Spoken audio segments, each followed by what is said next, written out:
So does the Motor City have no choice but to drive itself into bankruptcy? To find out, we're joined from Michigan by Eric Scorsone, economics professor at Michigan State University and former senior economist at the Michigan Senate Fiscal Agency. Thank you so much for joining us. Is a Detroit bankruptcy inevitable? Well, it's not necessarily inevitable. It depends on how the creditors, the unions, and bondholders respond. And I think we'll find out in the next few weeks if, in fact, they're willing to make a voluntary deal. What are the choices that Kevin Orr has here?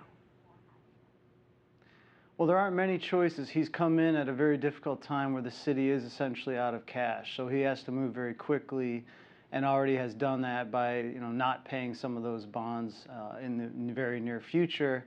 And he's going to have to do more very quickly because the city will be out of cash and unable to operate. And so he's asking basically for all the constituencies to come together and agree that the city's going to have to change course. So what does that mean out of cash? Other than not being able to pay back its creditors, what does it mean if Detroit can't pay its bills? What does it mean for the people living in the city? Well, it means services could be reduced or eliminated. If you can't pay your vendors, you can't get supplies or services, it's going to be difficult for police and fire to respond as it already is. And so there'd be real impacts on people if the city were to actually completely run out of cash and have to conserve and reduce. And so clearly the emergency manager, Mr. Orr, is trying to avoid that and see what he can do to make adjustments. Okay, so how did this happen? How did Detroit find itself in this precarious position? Well, it's happened over many years. The city's lost over 1 million people. It's lost many jobs, and the housing crisis over the last few years has created nearly 80,000 vacant homes in the city, and all of that has reduced its taxes. The state of Michigan has also reduced its aid to Detroit. And so you combine those forces, plus it made a lot of promises to workers and others that it simply can't afford to pay anymore. And all those things came together in the last couple of years to create this crisis. Some analysts are blaming the unions, saying that the unions and things like pensions and healthcare costs are just simply unsustainable. Is that the message we're getting from the situation in Detroit? Well, I don't think that's quite, that's certainly part of this story, but I think the other part of the story is economic decline. It is a loss of state revenues that usually go to the city.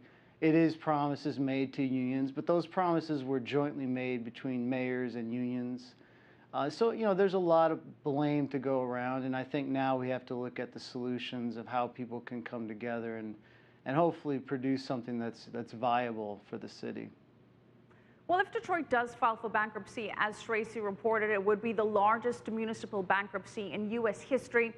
Is there any chance of the state or the government intervening here? Anybody possibly coming to the rescue?